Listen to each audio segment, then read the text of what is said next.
Sur le plateau de Lady Vous Écoute, nous célébrons l'Afrique création de points, l'Afrique célébrée. Voilà notre intitulé avec sur notre plateau 4 invités qui ont de très jolies choses à nous montrer. Nous allons commencer par les messieurs, hein, une fois n'est pas coutume, mesdames, n'est-ce pas?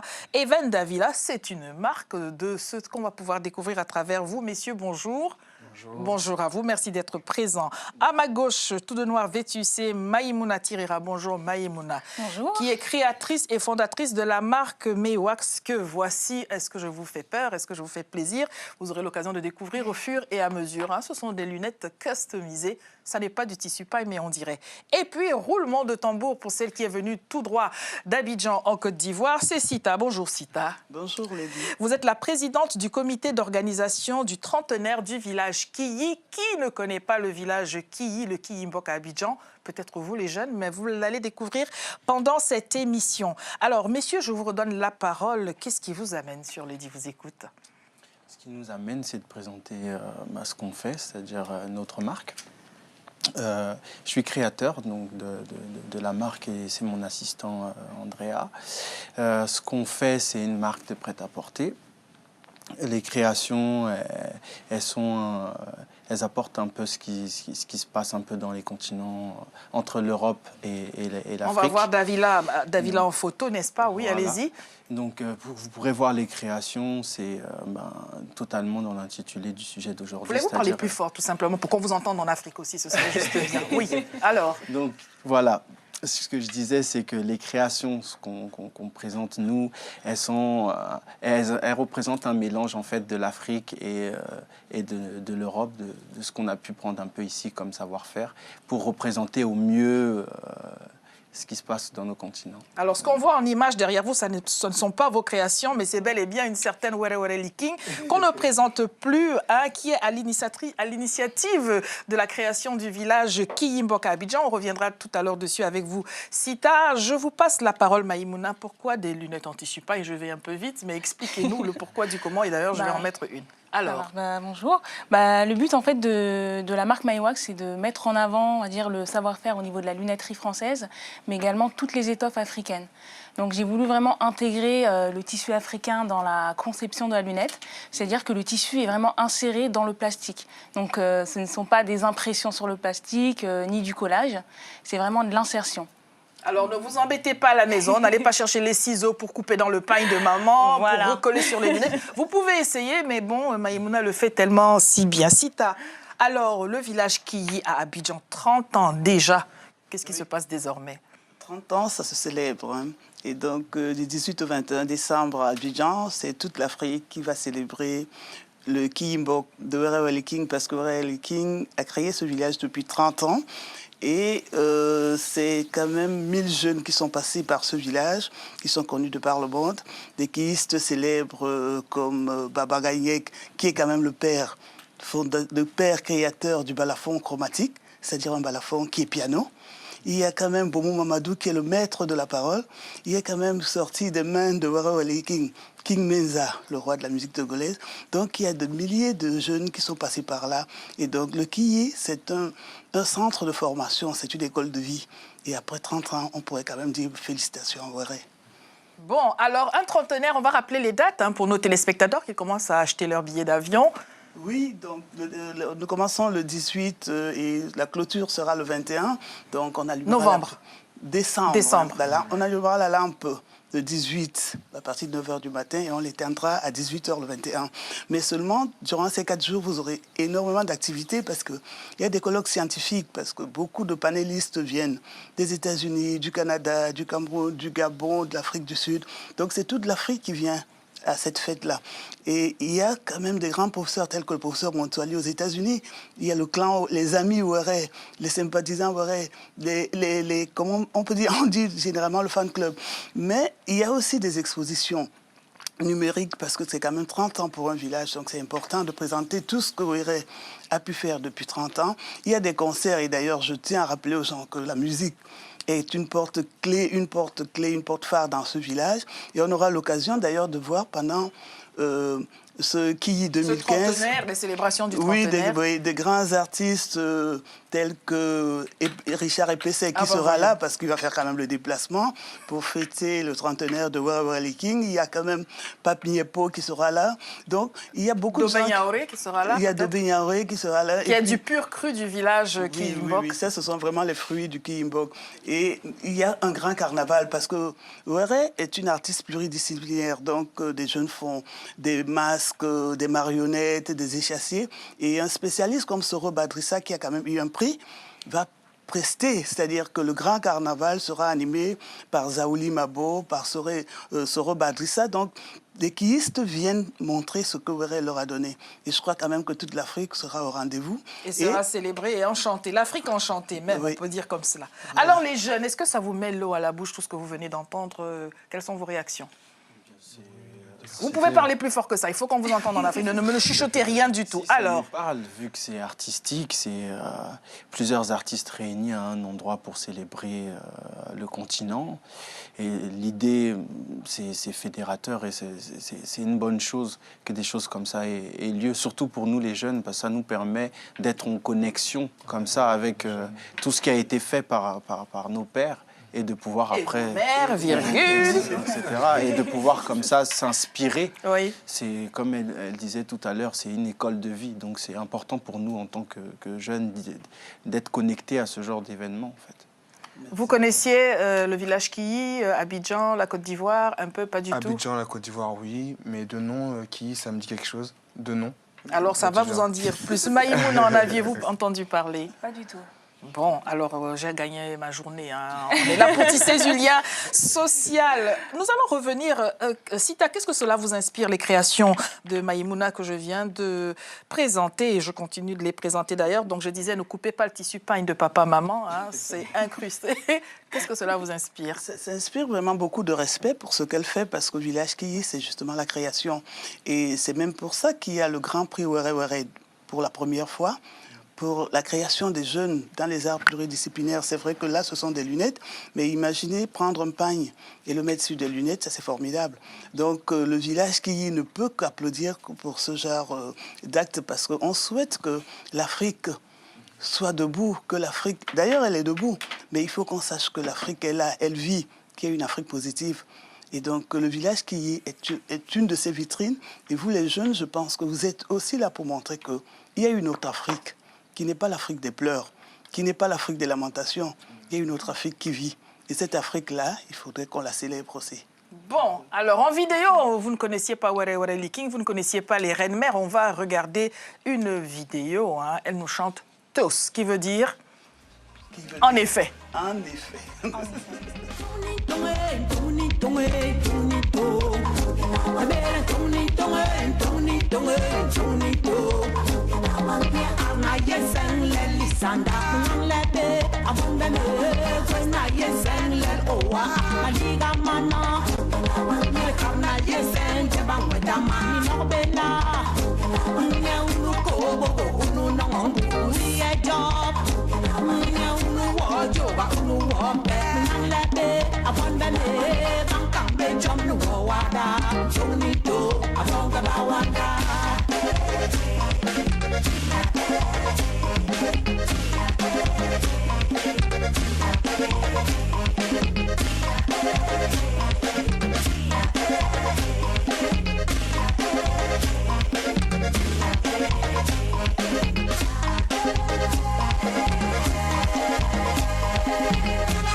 Soyons unis dans la parfaite, il est là, Dimassé. Une peine partagée diminue. Et donc le ciel nous aidera. Rassemblons-nous, le ciel nous unira. C'est ça la vérité.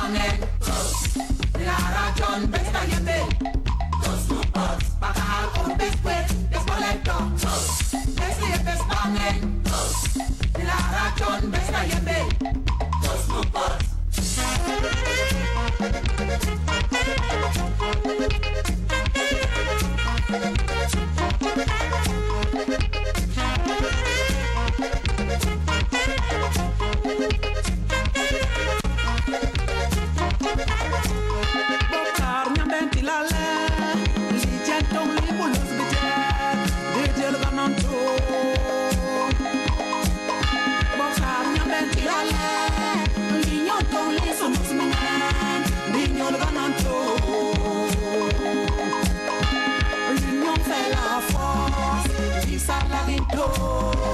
L'union fait la force, dit Omorito. Johnny Dongé, Johnny Dongé, Johnny Dongé, Johnny Dongé, Johnny Dongé. Ce sont les reines-mères qui nous chantent Tos, qui veut dire en effet, effectivement. Et là, sur le plateau, des merveilles que nous a rapporté Sita. Alors, elle a toujours quelque chose d'Afrique sous la main. Là, c'est un beau balai normalement pour faire le ménage. Et là, tout d'un coup, c'est un objet de décoration. Oui, c'est un objet de décoration, mais c'est aussi le symbole du ballet qui dit que quand on prend plusieurs brindilles, on les met ensemble. On réussit à faire quelque on chose réussit à de faire bien. quelque chose. Donc, les mains africaines ensemble peuvent faire quelque chose de très beau. Voilà une belle perspective. Et là, à côté, qu'est-ce que c'est ce Et là, siège, fauteuil? c'est un tabouret parce qu'en fait, le quilles aussi, c'est l'Afrique. Hein, c'est l'Afrique du sud, du centre, de l'ouest, de l'est, du nord. Et là, c'est un tabouret bamiliqué qu'on trouve dans les chefferies. Donc, c'est un tabouret perlé. Et vous voyez, la panthère, elle est là et c'est le symbole. Hein. Le symbole, et n'importe qui ne s'assoit pas sur un tabouret. Parce que quand on devient chef, il faut décrocher le tabouret du père. Et ce n'est pas toujours facile. Et d'ailleurs, c'est pour cela que durant le Quilly 2015 à Abidjan, du 18 au 21 décembre, il y aura les patriarches qui viendront de différents pays d'Afrique, du Cameroun, de l'Afrique du Sud, du Gabon, de la Côte d'Ivoire, pour célébrer aussi le Quilly. Et c'est ce qu'on appelle en Bassa le Saimbok. C'est-à-dire qu'il faut bénir, il faut magnifier cette personne qui a pensé à honorer autant l'Afrique, parce que je crois quand même que Wele King a honoré l'Afrique grandement. Merci beaucoup. Alors, vous n'êtes pas venus, messieurs, sans rien. Non. Vous avez amené une création et elle a été portée par une personne qui vous accompagnait. Nous allons avoir le plaisir. Comment s'appelle-t-elle? Elle s'appelle Amélia. Amélia. Oui. Alors, nous allons regarder... Halima. Halima. Voilà. Halima, ces messieurs ne connaissent pas votre prénom, il faut leur faire la vie compliquée. Nous allons donc regarder ce qu'elle porte sur elle. Ce sont vos créations. On regarde et on dit merci à Halima pour sa patience et pour sa prestance, n'est-ce pas? Voulez-vous commenter d'ailleurs ce vêtement puisque vous en êtes les créateurs, messieurs? Ben là, c'est une pièce... Parlez plus fort, s'il vous plaît. C'est une pièce que j'ai conçue avec du bogolan. Et par le haut, c'est du basin qui a été enrichi pour lui donner un effet cuir, comme on voit là. Et c'est une pièce que j'ai faite dans un état d'esprit de mélanger un peu les tissus pour montrer un peu les différentes zones de l'Afrique, quoi. Parce que ce n'est pas des tissus qu'on trouve au même endroit. Donc, alors en bas, c'est du bobolan, du bogolan. Les enfants disent bobolan. Et au-dessus, c'est du... C'est du basin, en fait. C'est du basin. Du basin qui a été travaillé Halima, pour lui donner un peu Oui. une image un peu cuir, comme ça. Merci beaucoup. Merci à vous, madame, pour avoir voulu présenter ce modèle-là. On revient sur le plateau. Maïmouna, vous allez rester le souffle coupé par l'Afrique célébrée, enchantée. Tous ces objets que vous voyez, est-ce qu'ils vous parlent à vous? Bien sûr, le ballet africain, ça me parle. Il y a beaucoup, même le tabouret, voilà, toutes ces choses-là. Vous allez faire le ménage. Voilà, toutes ces choses-là me parlent parce que j'ai eu cette culture africaine. Et donc, du coup, oui, toutes ces choses-là m'est beaucoup familière. Alors, autre chose aussi que j'ai entre les mains, et je voudrais quand même, avant de continuer, rappeler la date donc du trentenaire du village Kiyi, c'est bien à Abidjan. On va revoir les reines-mères en fond d'écran pour ceux qui ne connaissaient ni Were Were Liking, ni Nserenjok, qui n'est autre que sa sœur. Ce sera donc au mois de décembre. Si vous manquiez de destination, c'est maintenant qu'il faut faire vos réservations. On va rappeler les dates, Sita. Du 18 décembre au 21 décembre 2015, à Abidjan. Nserenjok en photo et la reine-mère aussi pour qu'on puisse voir ce visage. Elle était venue sur notre plateau alors qu'elle était de passage à Paris, mais elle n'a pas pu venir. Elle a bien fait de vous envoyer. Alors, messieurs, où trouve-t-on toutes vos créations? Parce que ça n'est pas tout que de créer. Après, il faut qu'on vous trouve quelque part. On a un site internet www.davilaworld.com où on peut retrouver les créations du créateur. Et vos sources d'inspiration? Mes sources d'inspiration quand je crée, généralement, ça va être l'Afrique. Hein. Donc, un peu comme elle, c'est-à-dire essayer de prendre un peu tous les côtés de l'Afrique, autant nord, sud, est, ouest, et de mélanger un peu avec ce que j'ai pu apprendre ici, c'est-à-dire les coupes européennes, choses comme ça. Et la chapka alors? Et l'Afrique dans la chapka, juste pour qu'on comprenne. Hein? Non, là, ça c'est pas une robe ou quoi que ce soit, ça c'est pour moi-même, mon style personnel. Alors vous nous faites porter de l'Afrique et vous nous faites porter de l'Afrique et vous portez de la Russie, de la Sibérie. La Russie, ça c'est historique, c'est par rapport à l'histoire que le pays peut avoir. Vu que je suis du Congo, l'histoire que le pays a pu entretenir avec la Russie à un moment donné, c'est un symbole en fait. Mais c'est un symbole qui vous a marqué donc. Hein? Ça représente un combat pour la liberté. Ça a été une des raisons pour lesquelles on a perdu un grand homme qui était Patrice Lumumba. Donc, étant donné qu'à une époque, on l'a accusé de s'associer avec les Russes, c'est une des raisons pour lesquelles on l'a fait chuter. Donc vous revendiquez en portant la chapka. C'est une histoire qui m'a touché. Voilà pourquoi je porte... Monsieur connaît donc ces classiques. Maïmouna, vous avez la parole. L'Afrique célébrée, comment est-ce que vous auriez envie de la vivre autrement que derrière de jolies paires de lunettes? L'Afrique célébrée ici en France ou partout. Ça va être à travers nos tenues et également transmettre en fait cette culture. Ça, c'est très important. Moi, c'est vrai que j'ai vécu entre cette double culture, la culture, on va dire, française, mais également africaine par mes parents. Et c'est vrai que cette diversité, pour moi, c'est une richesse parce qu'on peut créer quelque chose de nouveau. Et en fait, c'est un message, c'est le message en fait, de la marque Mayotte. C'est mettre en avant nos différences, mais et c'est quelque chose de positif. Ce n'est pas un inconvénient, c'est un avantage pour nous. Vous êtes donc une femme chef d'entreprise, si j'entends bien que vous avez créé votre marque. Est-ce que c'est un parcours de la combattante ou pas? Oui, c'est toujours un parcours de la combattante. Après, c'est mon caractère d'être quelqu'un d'ambitieuse et de vouloir toujours aller plus loin. C'est le combat d'une femme et c'est le combat également de la femme africaine. Donc c'est très bien que la femme africaine a vraiment une force innée. Hein, et c'est vrai que... C'est vrai que c'est comme ça. D'où vous est venue l'envie de créer ces paires de lunettes avec du pagne?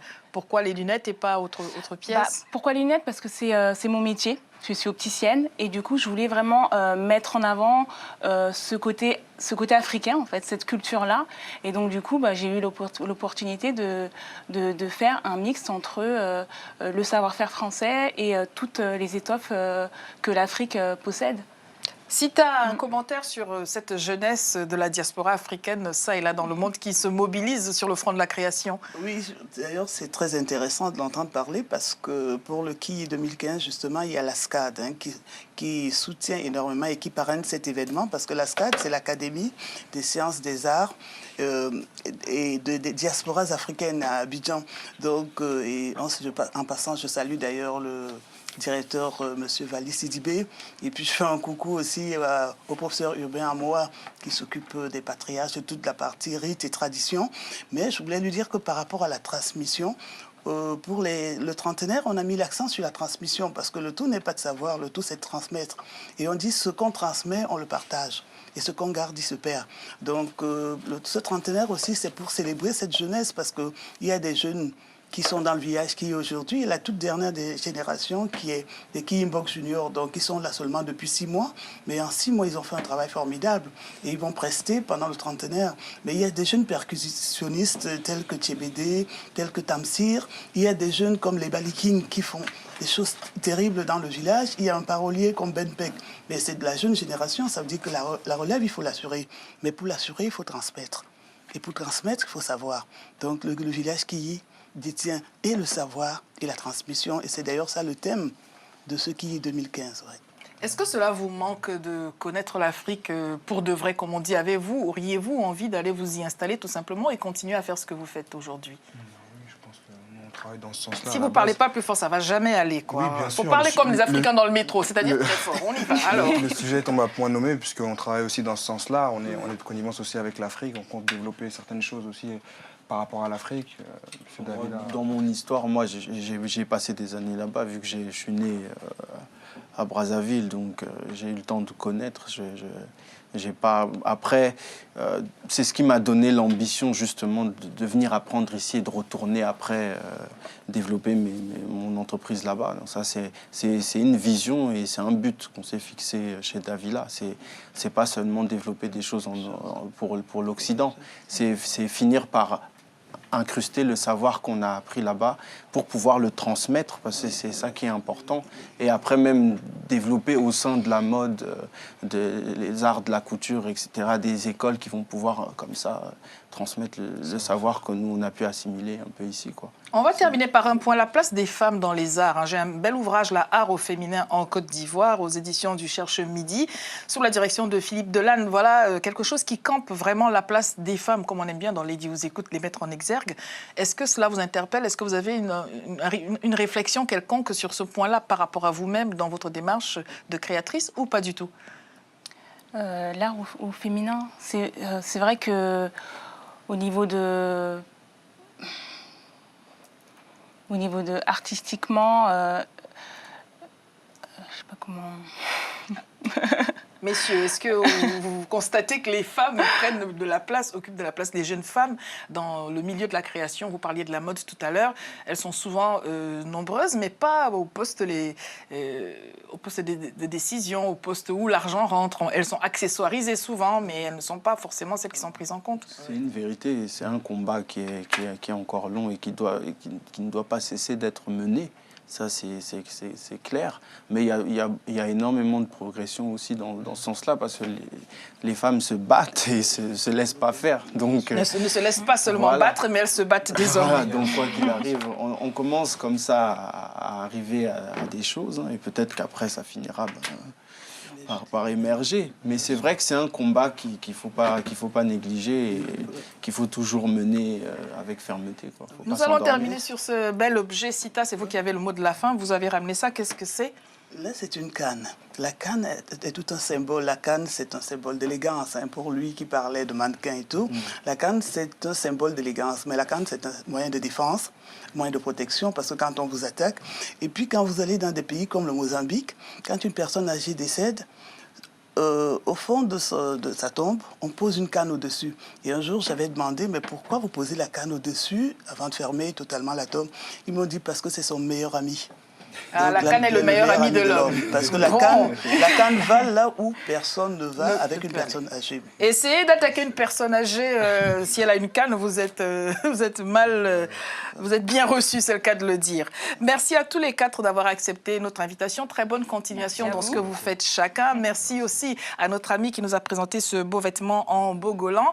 Je voudrais rappeler pour terminer, Sita, la date donc, du trentenaire des festivités ponctuant le trentenaire de la fondation qui c'est à Abidjan. C'est donc au mois de décembre, on rappelle les dates. Du 18 au 21 décembre 2015. Voilà, le 18 au 20... toute l'Afrique sera célébrée. Et le monde entier est invité. Vous pouvez retrouver la Fondation panafricaine qui sur Internet. Merci en tout cas pour votre fidélité. Vous avez quelque chose à rajouter en une demi-phrase. On y va.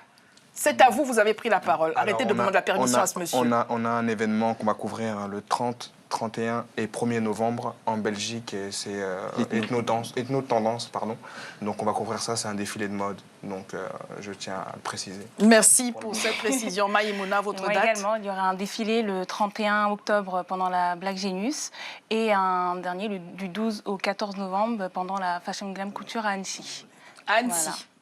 Voilà qui est dit. Merci encore et à demain.